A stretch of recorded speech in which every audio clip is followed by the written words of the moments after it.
Hello everyone, Festive Long Johns here, back with another replay review for the 2015 Code2.org mentoring program. Today's game features one of my mentees, Ducati, playing as the Soviets versus Angel A. Merkel as the Oberkommandant. So, Ducati tells me that he is not very confident with the Soviets, so we're going to take a look at build orders, general strategies, and how that matchup plays out against the OKW. The map is Eindhoven country, which I think personally is a pretty good map for the Soviets because the fuels are relatively easy to pressure. This cutoff can be harassed pretty easily. There's some line of sight blockers that negate MGs from the north side, and this fuels. I personally think the south side has a bit of an advantage aside from this.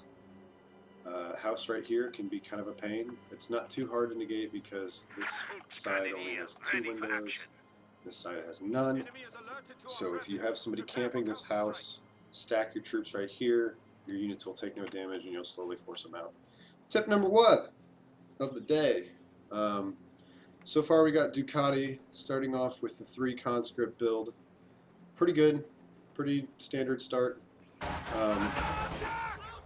At this point, if you're going to go for a 4th conscript, you should be building it as soon as you can. If not, you should consider retreating this combat engineer squad to get your first tech moving out. It depends on what you want to do. This engagement here, not bad. I'd like, I think you could probably hop out of this house and micro up here a little bit, put the pressure on. Okay, so he's leaving cover now. Now you should definitely be hopping out of the house and taking this green cover.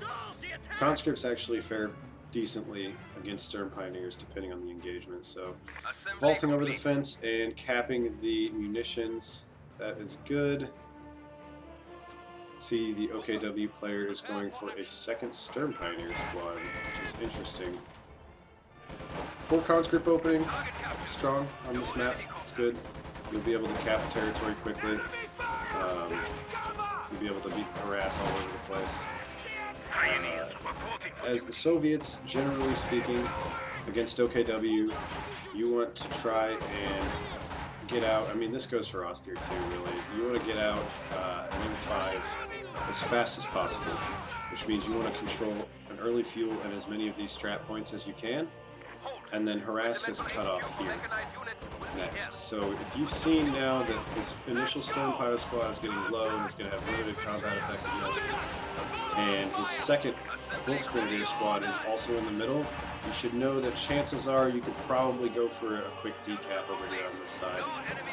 This is something you should try and avoid doing. You want to wait until you finish the cap to lay the mine there, because it gives away it takes away the surprise factor. It's always good to lay mines. You just want to wait until you finish decapping it and no longer has vision. Conscripts in red cover are going to get shredded by Stern Piles at that range, and these 2 conscripts right now should be focusing the Sturms as they approach. You want to manually target those Sturms. They're going to run through red cover. That's good. And then you can reposition this conscript squad as soon as you see him moving up, because that's the high DPS unit you want to focus. A little late on the retreat there. Luckily, you didn't get the wipe, so that's good. And you've got the VPs now, so that is also good. You could actually, with this Combat Engineer squad and this Conscript squad, you could take this middle VP and triple cap him for a little bit because he's kind of idling at his base. You need to consider retreating this squad unless you're going to go shocked, because a Maxim is great against these Sterns, assuming you don't get flanked. But Maxim against OKW in general is pretty strong. I'd say it's better than it is against Austere. Austere's Grenadiers still have rifle nades. You can still kind of just deny Maxims from the front. It's still kind of frustrating as far as that's concerned. But against OKW, Maxims are really, really strong. If you healing, that's a good manpower expenditure. So you're doing a good job of not floating resources And at the moment, I really think this should be more of a priority. This middle VP is important, but nice. That was a very well placed mine. Very well placed. So tier 2 is a good decision considering you didn't start tier 1. He's not capping the VP. Again, in this situation, focus the more expensive target. You want to drain those stern pile models because it costs you more to reinforce. And as soon as you force a retreat on those stern piles, you can actually move up on those Volks and force them off and cap the mid VP as well. So you have the fuel for tier 3 right now. Come on, get over here. How much is tier 3? I can't even remember. Tier 3 is like 60 fuel now? I don't know. I know it's not 100. So at this point, you should be teching tier 3. You want to get a M5 out as soon as possible. Against OKW, even if he gets a Puma, if you play it carefully, your M5 is going to come quicker than this Puma, and as long as you don't overextend with it, it can still be a valuable asset. Nice job harassing the fuel here. That should always be a priority. This point right here is not nearly as important as this one. This is your cutoff, and you can actually cut it off without going around the edge here. You can cut it off from this side of the fence. And it's actually a good idea to, as soon as the game starts, rush this cutoff and lay some sandbags there, because he won't get the cover bonus because he'll be on his side of the fence, and you can just continually harass the cutoff from that side. Your opponent is idling a little bit, so doing a nice job taking advantage of that. Flamethrower squad on the combat engineers, not a bad idea, but against OKW you really have to be concerned about mines. He's already floating 217 manpower, or 218 munitions, and he hasn't got any Shreks yet, so he's incredibly vulnerable to the light vehicle rush. And at this point, I think your biggest mistake right now is you have not teched yet. Soviets, after the teching structure change, are a faction that wants to rush tier 3 as fast as possible.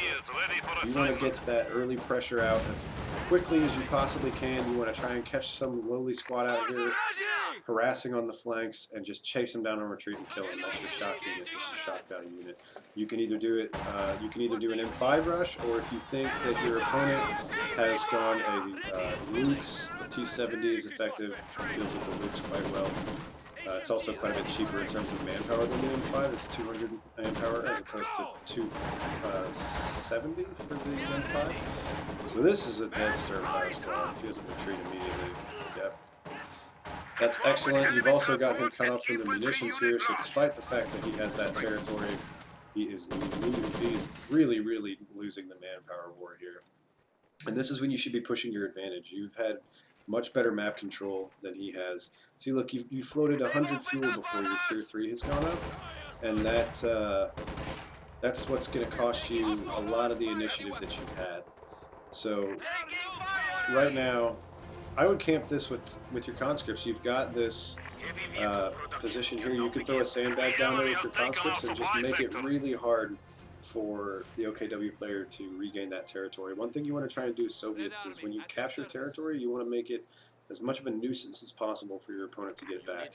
So that means laying down mines with your combat NGs, putting down demo charges, and tripwire flares as well. You're floating 190 munitions. If you're capping a point with your conscript and it's got vet, throw a tripwire flare down. It's only 10 munitions. It kills a model and gives you vision. There's really no reason not to. It's even on an easy hotkey. It's on N. So you can, reasonably get in the habit of just anytime you're capping and you've got some time, throw a tripwire flare down. It'll give you intel. You'll be able to see which of his units are capping where. It gives you vision for quite a good amount of time, even. And even if a tank runs over it, it still gives you vision on the tank. I've had situations where a tank is reversing, trying to get away from an AT gun or a chasing tank, and it hits a tripwire flare, and I get just that little bit of extra vision that you need to finish it off. So nice job not panic retreating with the conscripts. You did nice job just moving back, kiting the stern piles, and forcing a retreat on the more expensive squads. So that was well done. I see a lot of players panic retreating as soon as they see the stern piles coming at them. It's not always necessary. This is a weird engagement, for a weird spot for MGs. There's a edge here, a edge here. So T70 on the field is exactly what you should be doing. You should chase this squad down on retreat. There you go. He's down to just 4 infantry squads and a howitzer, and a field howitzer now. So first Shrek missed. What you should do now is you should either back up all the way, or you should go push that squad around and keep the Shreks from firing. But what you don't necessarily want to do is you don't want to, I mean, you can kite at max range, but you don't want to sit in, you know, medium range against Shreks. You can really push them around and keep them from being able to cap. Or, I'm sorry, being able to fire. I'm getting messages from my buddies. This is going later. Okay, Snipester. So this is a bit of a risky push here because you don't know what was in the fog before, and you're pushing completely unsupported without infantry, and there is a Shrek squad nearby. Like, that's a priority unit, but it's not something that you necessarily need to rush. He does have a Raket Morpher on the way, so that's another thing you need to worry about. Now, if there's a situation where you can wipe that and recover it, then it's worth it. Because not only are you denying it to the enemy, but you're gaining it yourself, and that's some really nice indirect fire. Nice escape on the road here, taking advantage of the speed boost. He's still just barely holding on to 1 VP. Now that you've got the T70, you should be trying the triple cap here, because you don't want to let him back in this game. So you need to get your T70 repaired, which looks like that's where you're on your way to doing. And you need to go over here and wipe this squad on retreat. This is actually not the best area to try and wipe on retreat because there's all this shit over here and you can't chase down that easily. But this is an example of a very vulnerable squad capping on the flanks with a light vehicle on the field. When you have a light vehicle on the field and you have this advantage like you have currently, you should be looking for opportunities like this all the time. Keep your eyes on the mini-map and look for some squad that's got a really nasty retreat path because it's an easy wipe, and against OKW that's really crucial. So you have a fairly significant infantry advantage here. You should be continuously harassing his cutoff, and I would consider getting some indirect fire because he really likes sitting behind this cover here, and that's really the only thing stopping you from grabbing this middle VP. See, he just remanned that. So you almost lost your T70, which is an extremely high-value target, or high-value unit for you right now. For a game that's not that great, you know, you're just training models. So risk-reward, you don't want to push without vision, you don't want to push without infantry support, you should be trying to use all of your units cohesively together. You're doing a really nice job of maintaining control of the middle. It's a really important part of the map.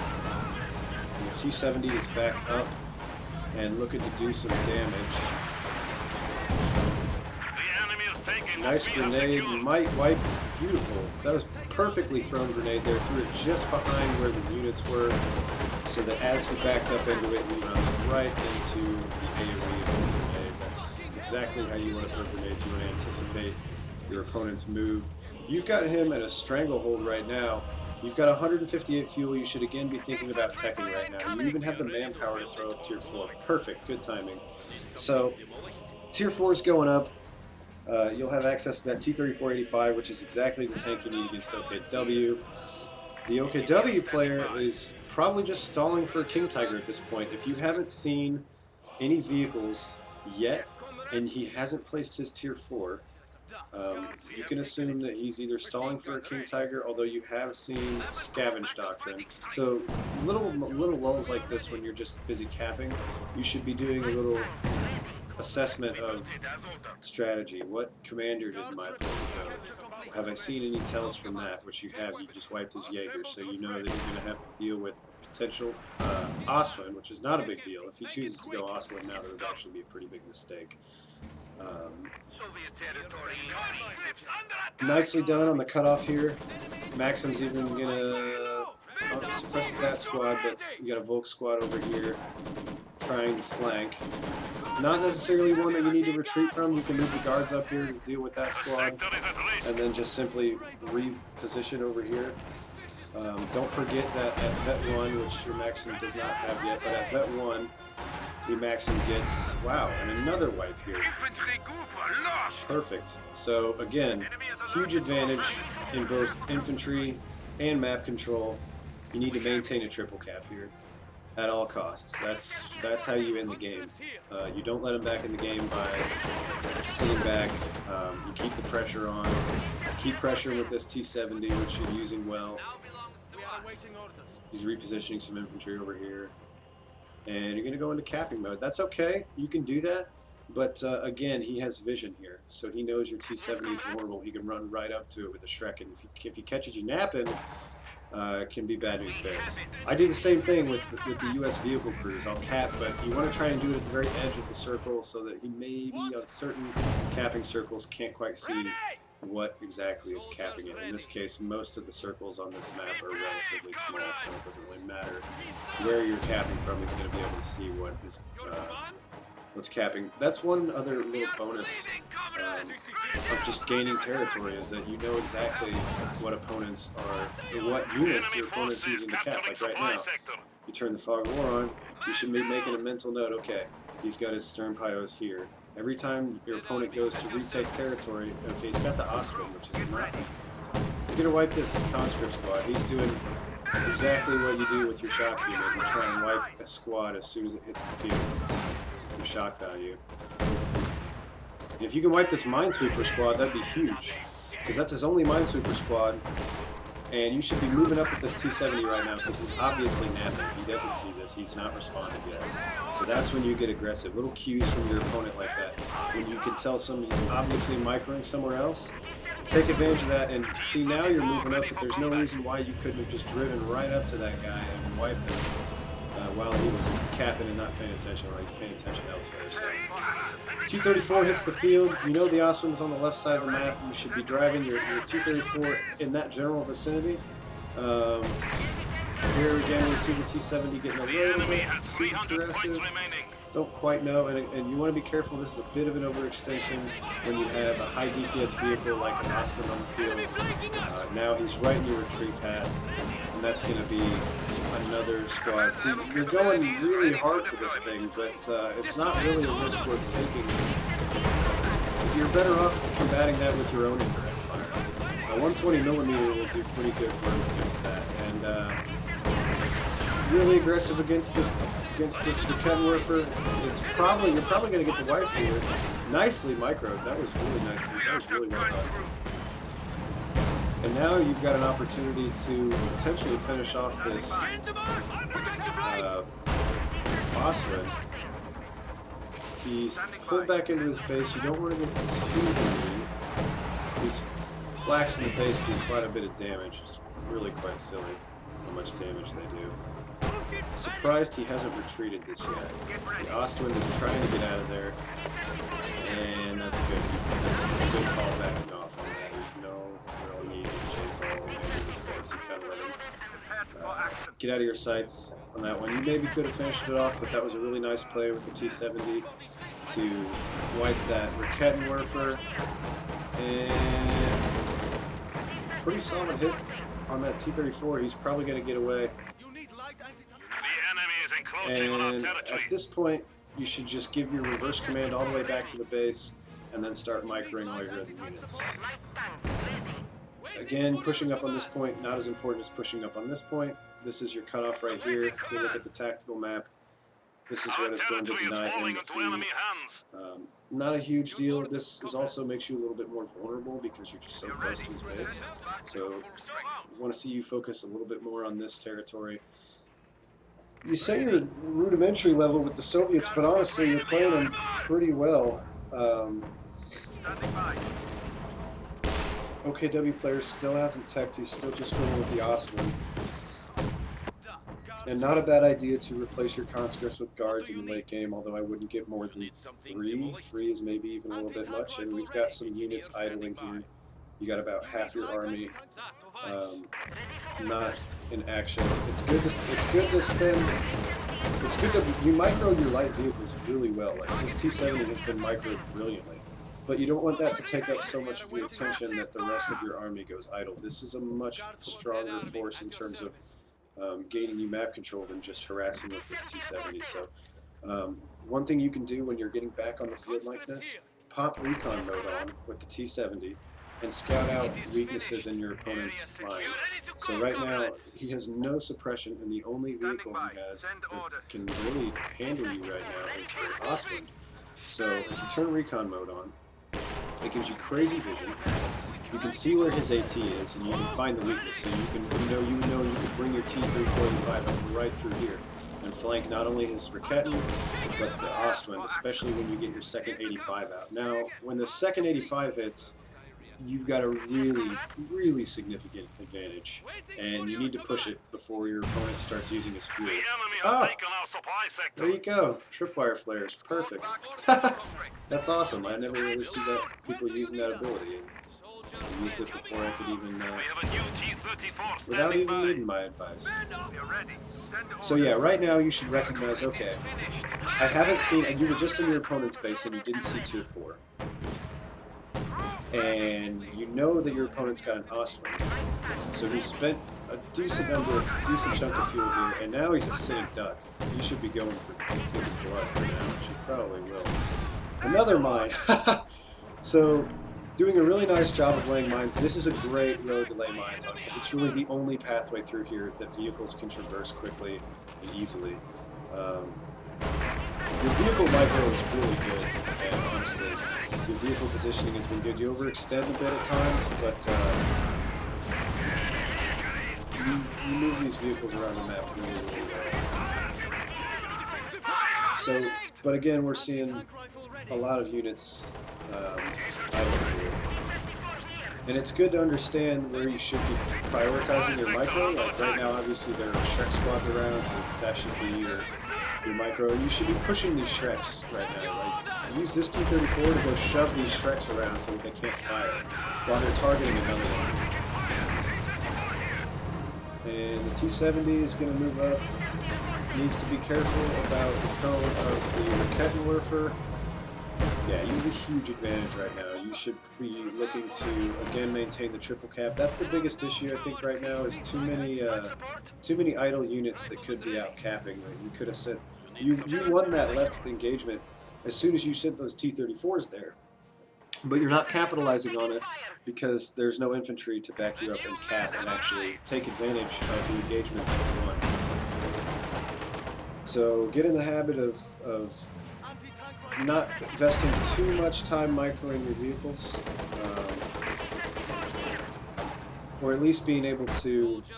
I would like to know how you manage your units. If you use control groups, if you use the unit bar on the top right is one that I really like to use. It just quickly, easily snaps to any unit on the field, and it's a little bit more obvious than using control groups for a lot of people.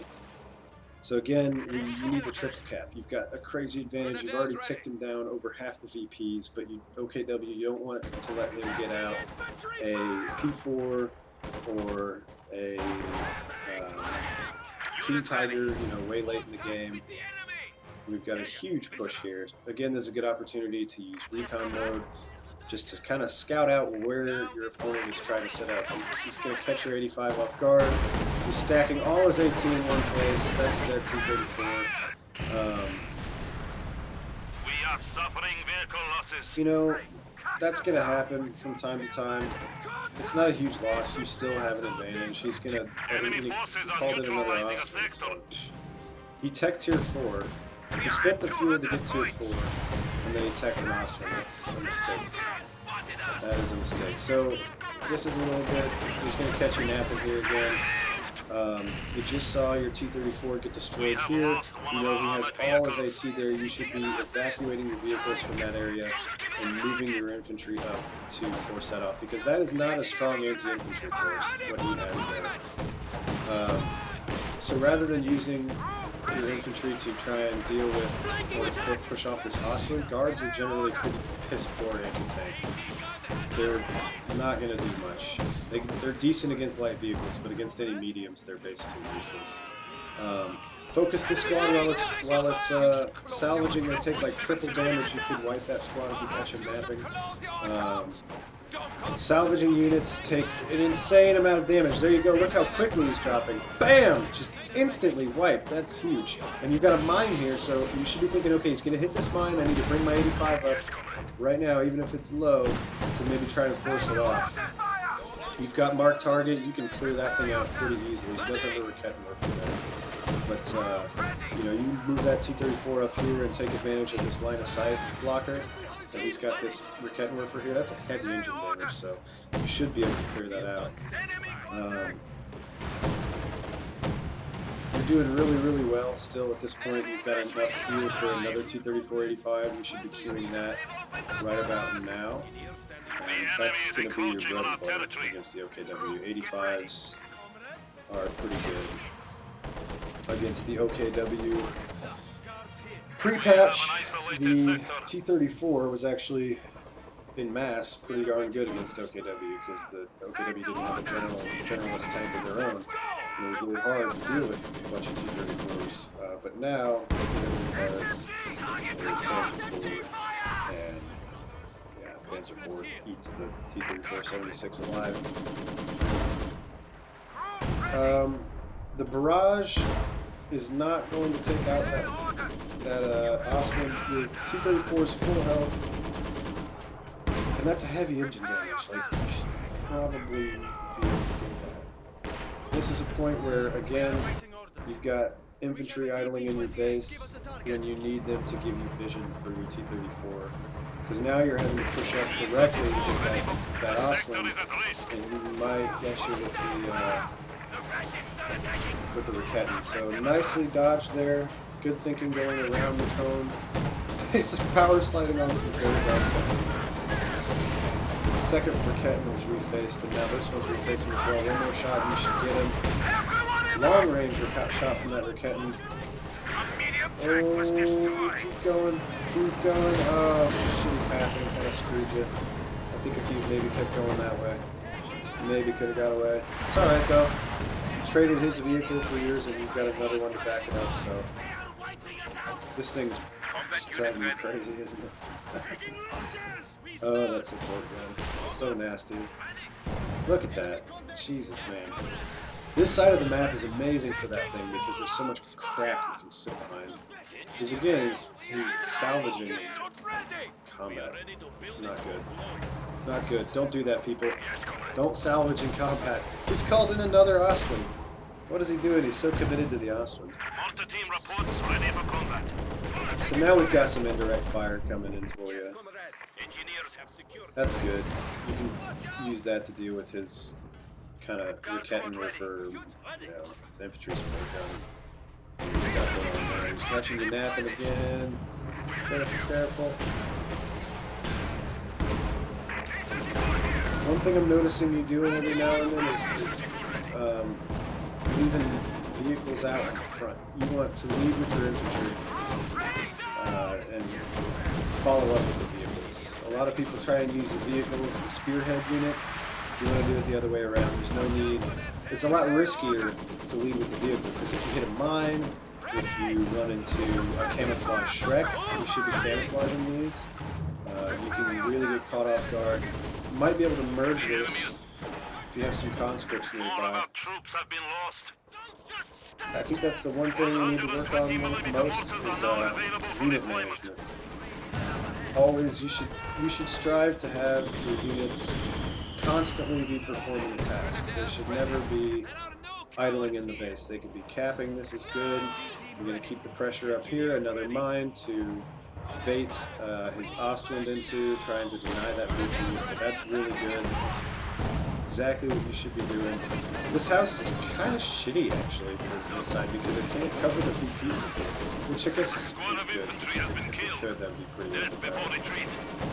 Pretty strong here, so for the south side. He's He's gonna try and salvage in combat again. What a dummy! Oh my god, and he gets punished for it so hard. I wonder if he just doesn't realize that you can do that. You know, this is a great point to lay a demo charge on, because this is the 99 times out of 100 they're gonna come in from this angle right here, lay a demo charge right there, and bam, that squad. He does have a minesweeper on his storms though, so might be kind of risky. Finish the cap though. Don't run off. I guess you got to repair, huh? Maybe not. Rocket launcher on the field. Gonna definitely finish off the cap there. But again, you're laying mines with vision. You want to wait until that point is completely decapped, then lay the mine. Because now he knows it's there. And he'll just walk over there with his minesweeper squad and sweep it.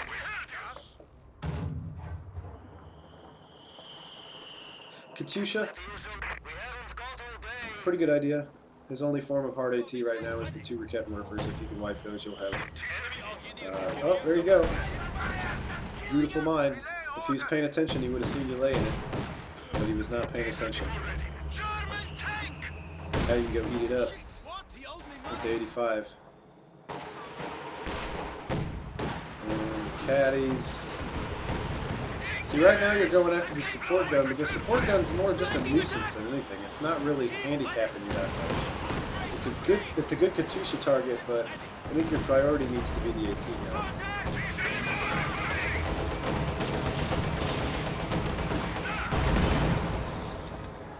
And you're easily going to pick up this Ostwind. We've lost a squad of infantry. Oh, Raket Morpher! So, one thing that your opponent is doing fairly well is moving all of his AT in a group. This is something that I picked up from Lemon, something that I've seen him say in the forums a number of times, in some of his live streams, and his own mentoring session that I think a lot of people can learn from, is that if you move your AT up together and attack move with it, it has a much more devastating effect, because again, here you go, you're leaving your 334 out exposed, alone, without any. It's at low health, there's no support over here. He's chasing him down, man. His tank should not be getting chased down by an AT gun. But yeah, if you move your AT guns, what I was saying was if you move your AT guns up together, you get so much burst damage. And you can really catch people off guard before they can react. Whereas if you space them out and try and get, you know, one shot going this way, and then as he's moving, get another shot there, it's not nearly as effective. So one thing the OKW players are doing well is that. I'm not sure why he's committed so much to the Ostwind. It doesn't make too much sense to me. He's not getting nearly as much use out of these Jaegers as he should. But, that being said, you've had much better map control than him for the majority of the game, so... Got a double cap here. The clock's ticking down, and he doesn't really have the tools to make it come back here. You've got your AT gun, you've got your 85, you got your superior indirect fire, so you got this one in the bag.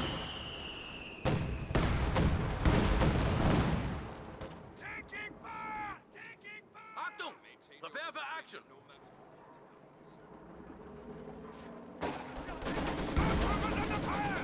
He's gonna try and recap this. This is barrage, 120mm mortar. Look at all this indirect fire coming down on that capping spell. Ostwind, way overextended. Absolutely zero support whatsoever with this Ostwind. You got mark target on. That's going to greatly increase the damage that your shots do. It's a little misleading. Sometimes people think that it should increase penetration. Mark target does not actually increase penetration. It only increases the damage done, which is a little counterintuitive. It doesn't make a whole lot of sense, but that's the case. It increases damage. Yeah, he's basically done. That's pretty much it. He doesn't have anything left. He calls the GG. So, well played, man. You know, you sell yourself short. You told me that you're not proficient at all with Soviets, but I'd say you played them really quite well. He used a lot of their abilities to good effect. He used the tripwire flares, he used the marked vehicle. Um, you microed that T-70 beautifully, the dodge to juke those Raketans. You threw a couple nice guards grenades. You had a button in there earlier. You played really well. You used their abilities quite nicely. To sum up the feedback, I would say there's no need to go so ham on that infantry support gun. It is a nuisance, but it's not something worth risk. It's not something worth losing a T-70 over, for example. Multiple times you went really hard trying to kill that thing, and only to have him recrew it. So unless you can actually steal it or destroy it entirely, no need to commit so hard for it. Just try and keep in mind where it's operating and just keep your units on the move. The other thing to note is you should really try in the mid and late game, and this is really hard to do, and this just comes with practice and comes with good unit management. And this is something we can talk about one-on-one when we get the chance. But not leaving infantry units idling and using infantry and vehicles together. I see a lot of people just pushing or microing with the vehicle and leaving the rest of their army idle when you should be issuing a move command, you know, for your vehicle and then moving up infantry to support or backing off, vice versa. There were a lot of engagements that you won with your vehicles that you couldn't follow up on because of the lack of infantry support to back cap after you've pushed the enemy off. So when you're winning engagements, as soon as you've won an engagement, like as soon as you force a retreat, the first thing on your mind should be get a squad to cap, like get a unit in there to take that point, or just to control whatever area of the map you just forced him off of, because that's the name of the game for Code 2 is map control. It all comes down to map control, and you can't control the map if you don't follow up your victories with infantry to actually cap. So, all in all, really encouraging game. You played really, really well. Just keep those few things that I mentioned in mind, and yeah, hope to see some more replays from you in the future. Thanks for submitting this and being part of the program. Hopefully everybody else enjoyed it and maybe learned something from it as well. So again, guys, thanks for watching, and until next time, peace.